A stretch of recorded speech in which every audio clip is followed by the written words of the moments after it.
चरित अति पावन, मधुर सरस अरु अति मन भावन।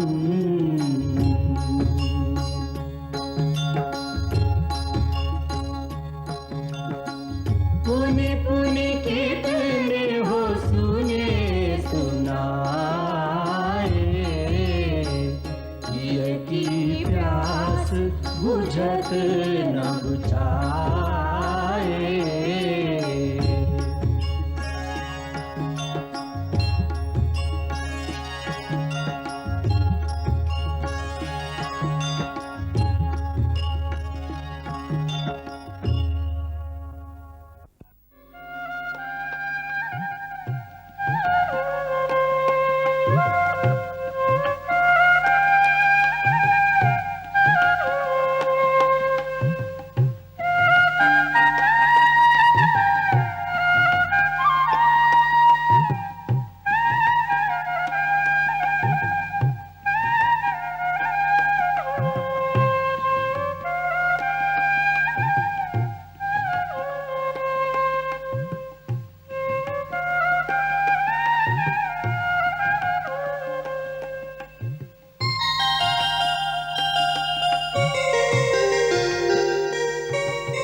आओ मेरे बच्चों,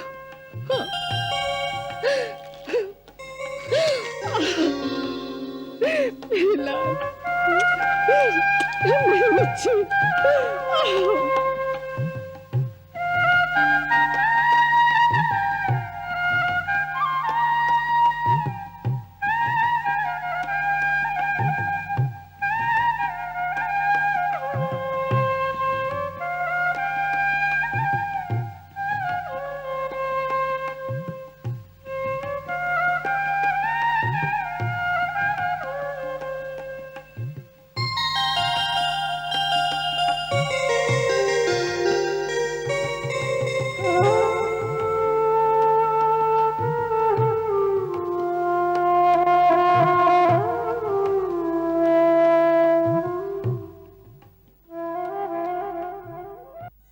तत्पश्चात श्री राम ने बहुत काल तक अयोध्या में राज्य किया।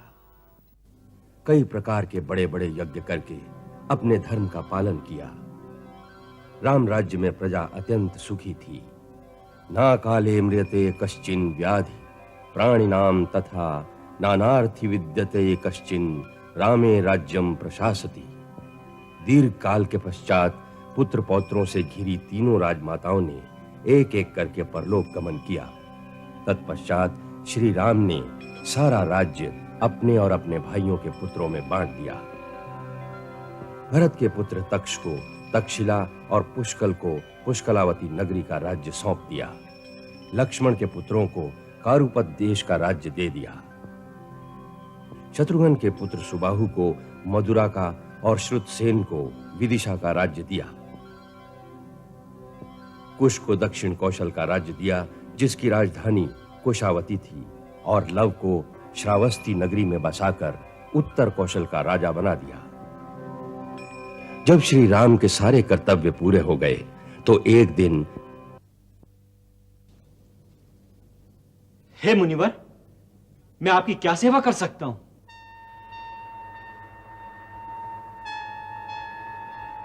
महाबली लक्ष्मण, मैं अमित तेजस्वी महर्षि अतिबल का दूत हूं और एक आवश्यक कार्यवश श्री रामचंद्र जी से मिलने आया हूं। आप किंचित विश्राम करें, मैं महाराज को सूचना देता हूं।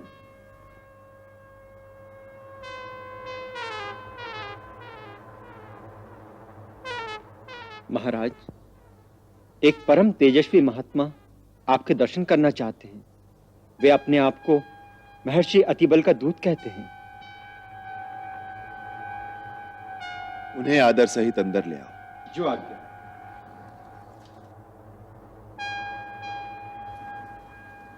भगवान पधारिए।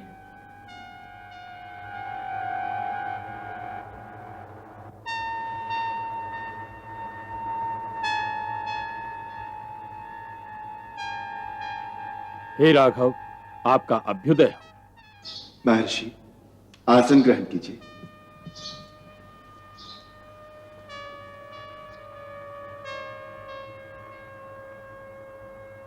महामने, आपका स्वागत है।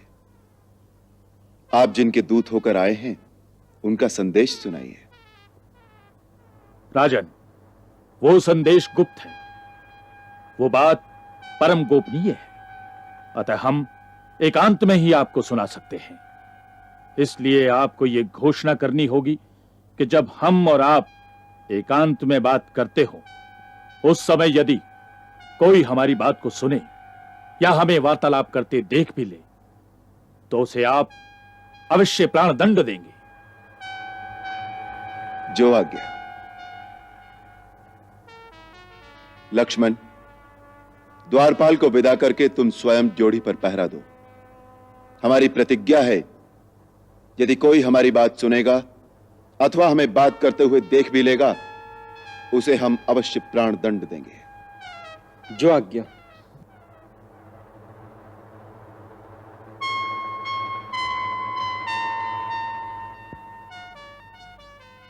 अब आप निशंक होकर वो बात कहिए जो आप कहने आए हैं।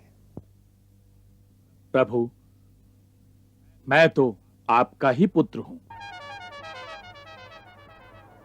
हिरण्यगर्भ की उत्पत्ति के समय आपने ही अपनी माया द्वारा सृष्टि के प्रारंभ में सबसे पहले मुझे ही उत्पन्न किया था। मैं काल हूं, सबका संहार करना ही मेरा कर्तव्य है।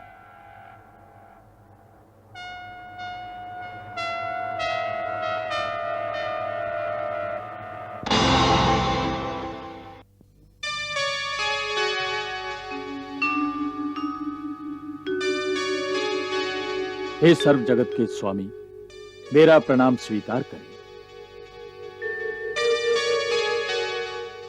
भगवान, मुझे परमपिता श्री ब्रह्मा ने आपसे यह कहने को भेजा है कि हे त्रिलोकपति महाविष्णु, जिस कार्य हेतु आपने मनुष्य लोक में आने का संकल्प किया था, वो पूर्ण हो चुका है और इस अवतार में आपने अपने लिए जितनी आयु निश्चित की थी, वो भी पूरी हो गई। अतः अब आपके लिए अपने परम धाम में पधारने का समय है। फिर भी यदि और अधिक समय तक आपका यहां रहने का संकल्प हो तो आपकी इच्छा, परंतु यदि अपने परम धाम को पधारें तो आपकी कृपा से समस्त देवता सनाथ और निश्चिंत हो जाएंगे। हे महाकाल, मैंने स्वयं ही मन से आपका चिंतन किया था कि आप पधारें। इसी के अनुसार आपका आगमन हुआ है। अब मैं वापस अपने धाम जाना चाहता हूं। आप ये संदेश श्री ब्रह्मा जी तक पहुंचा दें। जिस समय महाकाल और श्री राम वार्तालाप कर रहे थे, उस समय महर्षि दुर्वासा द्वार पर पधारे। मैं दशरथ पुत्र लक्ष्मण महर्षि दुर्वासा के श्री चरणों में प्रणाम करता हूं। कल्याण हो। मुझे श्री रामचंद्र जी से इसी समय मिलना है। उन्हें जाकर सूचना दो। भगवान, बताइए आपका कौन सा कार्य है? मुझे अपना सेवक जानकर अपना प्रयोजन बताइए। मैं तत्काल आपका कार्य पूरा कर दूंगा। हमें श्री रामचंद्र जी से मिलना है। हमारा उन्हीं से प्रयोजन है। इसलिए तुम केवल इतनी ही सेवा करो कि तत्काल हमारे आगमन की सूचना दो। क्षमा करें, रघुनाथ जी इस समय एक आवश्यक कार्य में संलग्न हैं। आपको 2 घड़ी प्रतीक्षा करनी होगी। हमें प्रतीक्षा करने के लिए कह रहे हो मूर्ख लक्ष्मण? हमें अंदर जाने से रोकने का साहस तुम कैसे कर रहे हो? तुम मेरी शक्ति जानते हो। मैं दुर्वासा ऋषि यदि क्रोधित होकर श्राप दे दूंगा तो समस्त रघुकुल सहित ये सारी अयोध्या इसी क्षण भस्म हो जाएगी। नहीं भगवान, नहीं, नहीं।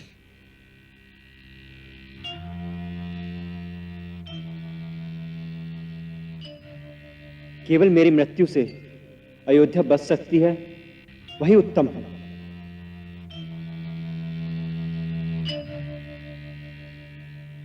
क्रोध न करें भगवान, मैं आपकी शक्ति को जानता हूं। मैं रघुनाथ जी को आपके आगमन की सूचना देता हूं। महाराज,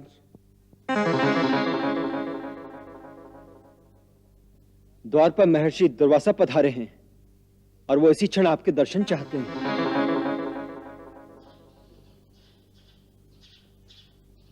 लक्ष्मण, ये क्या किया? महाराज, महर्षि दुर्वासा अपने श्राप से अयोध्या को भस्म करना चाहते थे।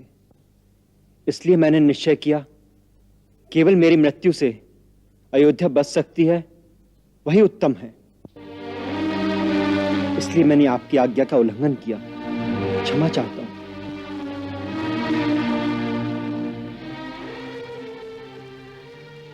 जाओ, महर्षि दुर्वासा को आदर सहित अंदर ले आओ। जो आज्ञा। वो बात परम गोपनीय है। उस समय यदि कोई हमारी बात को सुने या हमें वार्तालाप करते देख भी ले तो उसे आप अवश्य प्राण दंड देंगे।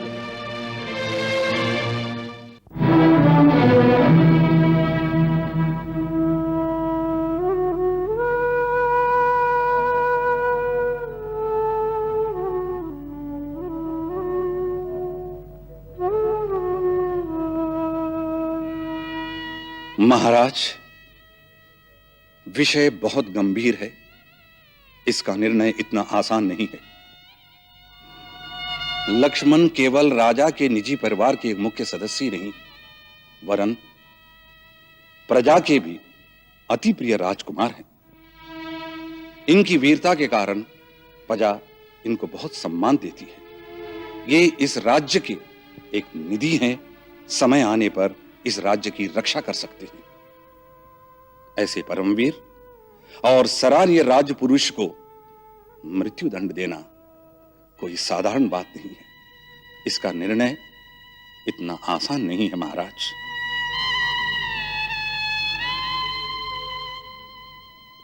मैं आर्य सुमंत्र से सहमत हूं। इस बात का निर्णय राजनीति की दृष्टि से होना चाहिए। आज फिर रघुकुल पर धर्म संकट का समय है। मेरी महाराज से प्रार्थना है, महामंत्री आर्य सुमंत्र की सम्मति पर भी ध्यान दें। जो कुछ आर्य सुमंत्र और राजकुमार भरत ने कहा, वही तर्क मेरे अंदर भी चल रहा है। इस परिस्थिति में कोई कठोर निर्णय लेना मेरे लिए अत्यंत कठिन हो रहा है। इसीलिए आप सबको मैंने परामर्श के लिए बुलाया है। मेरा मार्गदर्शन कीजिए। क्षमा करें महाराज, इसमें किसी के परामर्श की आवश्यकता ही नहीं। मेरे मत में यह विषय तर्क का भी नहीं। एक राजा ने वचन दिया है, एक प्रतिज्ञा की है, तो उसका पालन होना ही चाहिए। नहीं तो राजा की बात पर कौन विश्वास करेगा? राजा के वचन पालन का विश्वास प्रजा में बना रहे, यह बात मेरे जैसे एक व्यक्ति के प्राणों से अधिक महत्वपूर्ण है।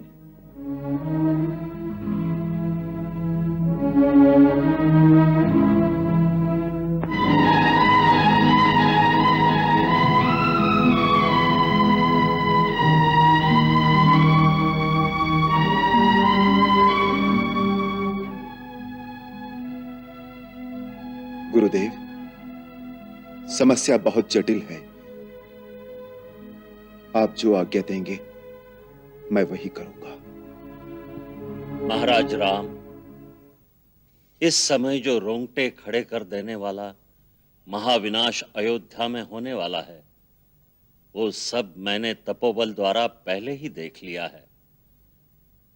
फिर भी मेरा उपदेश यही है कि आप अपनी प्रतिज्ञा झूठी न करें, क्योंकि प्रतिज्ञा के नष्ट होने पर धर्म का लोप हो जाएगा। धर्म का लोप हो जाने से सारी त्रिलोकी नष्ट हो जाएगी। आप अपने कुल की मर्यादा का पालन करें। वचन देकर रघुकुल वाले उससे फिरा नहीं करते। गुरुदेव, आज्ञा हो तो मैं एक प्रार्थना करूं? अवश्य। शास्त्रानुसार त्यागो वधो विहिता साधुना में ही उभयम समम, अर्थात श्रीमान अथवा साधु पुरुष का त्याग कर देना भी उसे प्राणदंड देने के ही समान है। यदि गुरुदेव इस पर विचार करें तो। श्री हनुमान ने बड़ी उचित बात कही है। श्रीमान का त्याग कर देना उसे प्राणदंड देने के बराबर है। सो हे रघुनंदन, आप लक्ष्मण का त्याग कर दें।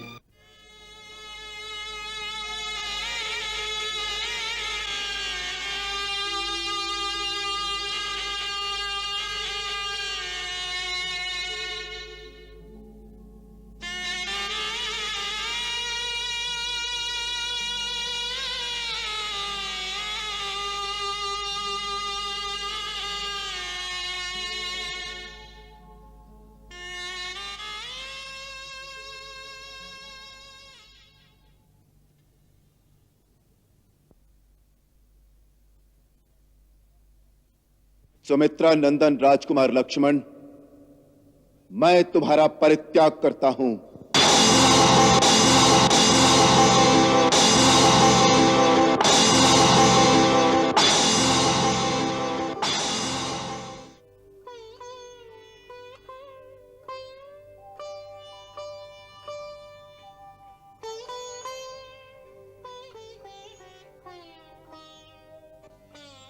जो आज्ञा महाराज।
लक्ष्मण को प्राण दंड देना आवश्यक था, अतः श्री राम ने उसका त्याग कर दिया, जिस पर लक्ष्मण ने सरयू में खड़े होकर श्वास की गति रोक ली और वहीं अंतर्धान होकर सशरीर क्षीर सागर में चला गया।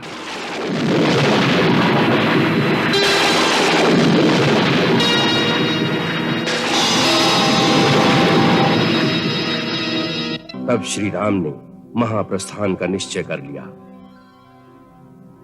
भगवान, अब जाने का समय आ गया है, अतः अब आप हमें प्रस्थान की आज्ञा प्रदान करें। हे त्रिलोकीनाथ, आप समस्त विश्व में और समस्त विश्व आप ही में स्थित है। आप न तो कहीं आते हैं न कहीं जाते हैं। यह आगमन और प्रस्थान तो केवल मायापति की एक लीला है। आपका ये लीलारूप महाप्रस्थान समस्त लोकों के लिए शुभ हो।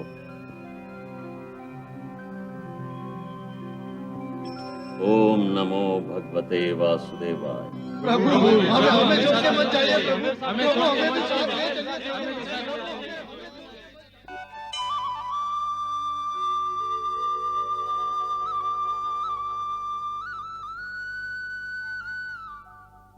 हे राम, हमें त्याग कर मत जाइए, हमें भी अपने साथ ही ले चलिए। रघुनंदन, आप जहां भी जाएंगे आपके पीछे पीछे हम भी वहीं चलेंगे। आपके सिवाय इस पृथ्वी पर हमारा कोई नहीं। महाराज, यदि नगरवासियों पर आपका परम स्नेह है तो हमें भी साथ चलने की आज्ञा दीजिए। हे राघव, यदि आप हमें साथ लिए बिना चले जाएंगे तो हम ये समझेंगे कि आपने यमदंड उठाकर हमारी हत्या कर दी है।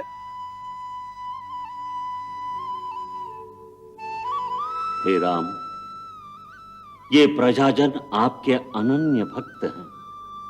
इनमें से कितने ही देवताओं के पुत्र हैं, कितने ही गंधर्व, किन्नर, सिद्ध और तेजस्वी नागों की संतान, जो श्री ब्रह्मा जी के आदेश से मानव, वानर और ऋक्ष रूप धारण करके धरती पर आपके लीला काल में आपकी सेवा करने आए हैं। अब इनकी इच्छा पूर्ण करो, अन्यथा आपके भक्त अत्यंत दुखी होंगे। आप तो भक्त वत्सल हैं। प्रभु, इन्हें आपके साथ जाने की आज्ञा दें।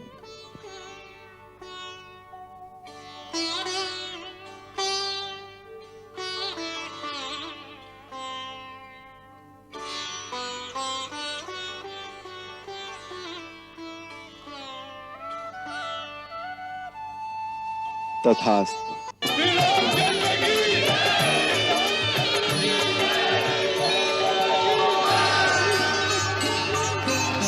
पूर्ण यहाँ के कर सब काम, पूर्ण यहाँ के कर सब काम। राजा राम चले निज धाम, अब श्री राम चले निज धाम। जय जय राम राजा राम, जय जय राम राजा राम, जय जय राम राजा राम, जय जय राम राजा राम।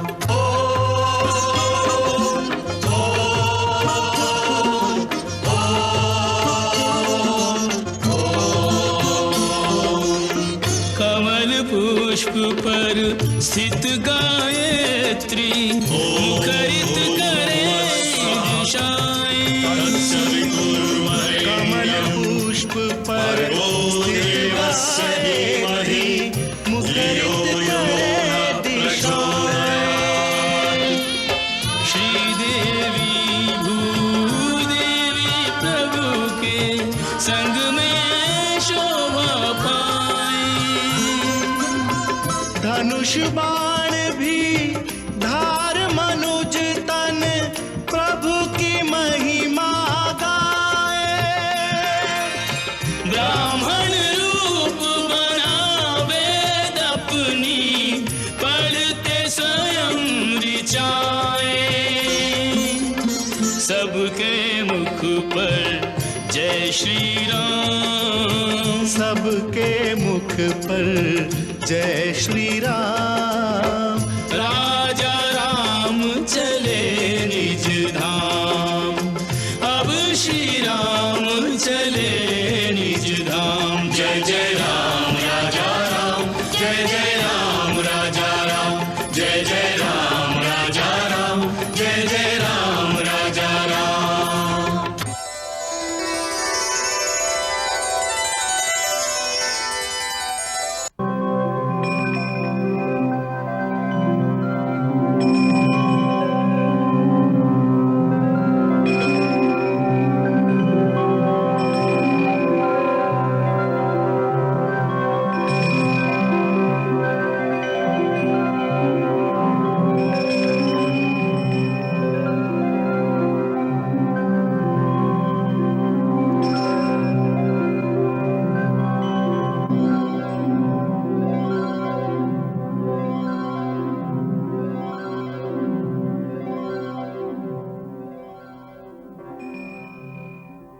जैसे ही श्री राम ने सरयू में प्रवेश किया तो ब्रह्मा ने आकाश में प्रकट होकर कहा,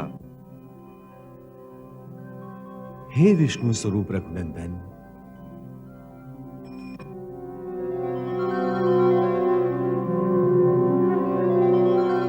प्रणाम ब्रह्मदेव। आपका कल्याण हो। हमारा बड़ा सौभाग्य है जो आप अपने परम धाम को पधार रहे हैं।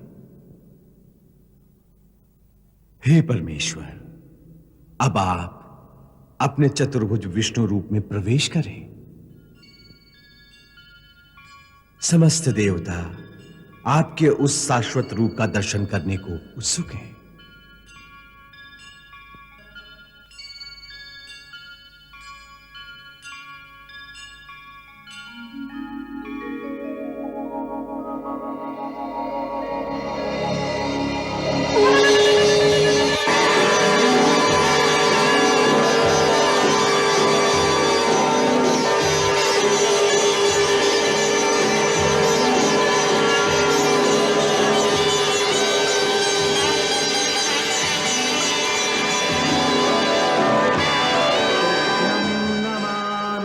नारायणाय तुभ्यं नमामि जगदीश्वराय हे लक्ष्मीकान्तं तुभ्यं नमामि हे शान्ताकारं तुभ्यं नमामि नारायणाय तुभ्यं नमामि जगदीश्वराय हे लक्ष्मीकान्तं तुभ्यं नमामि हे शान्ताकारं तुभ्यं नमामि।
राक्षस राज विभीषण,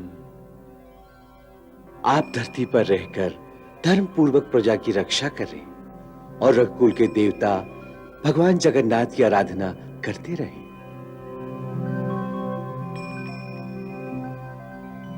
हनुमान प्रभु, तुमने दीर्घ काल तक जीवित रहने की प्रतिज्ञा की थी।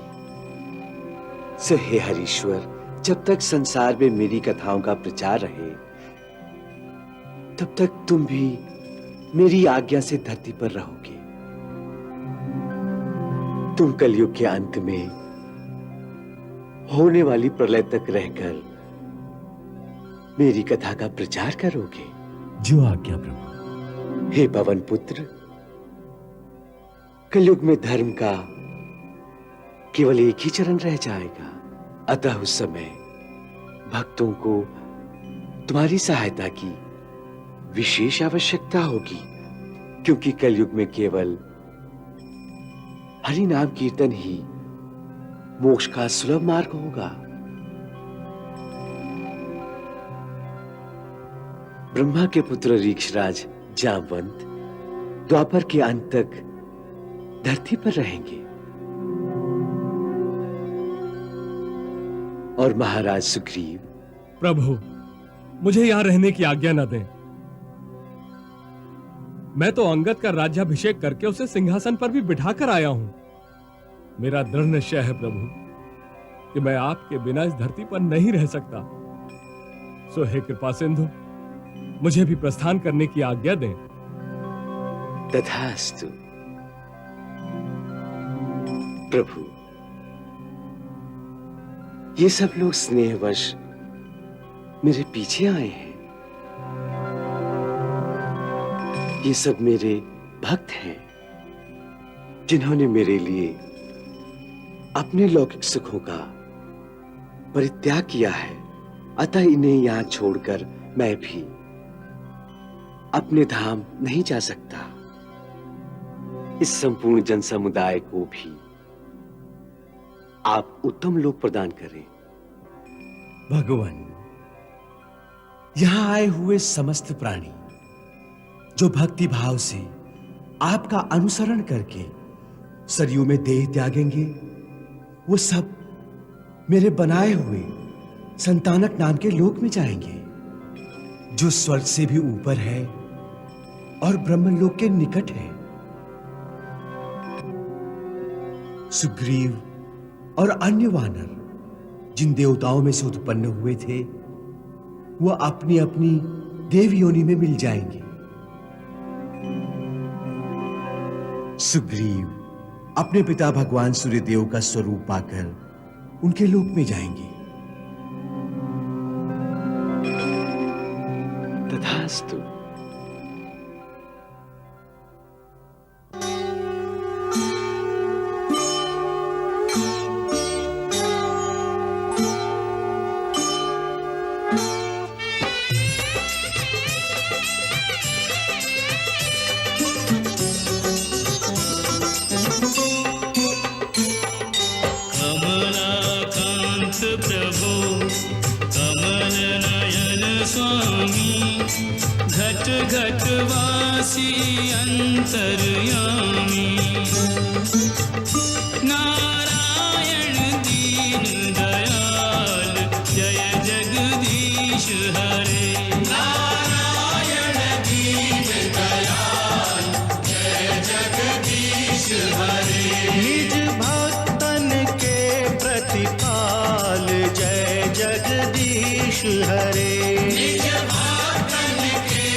सुमिरन हरि कीर्तन सारा।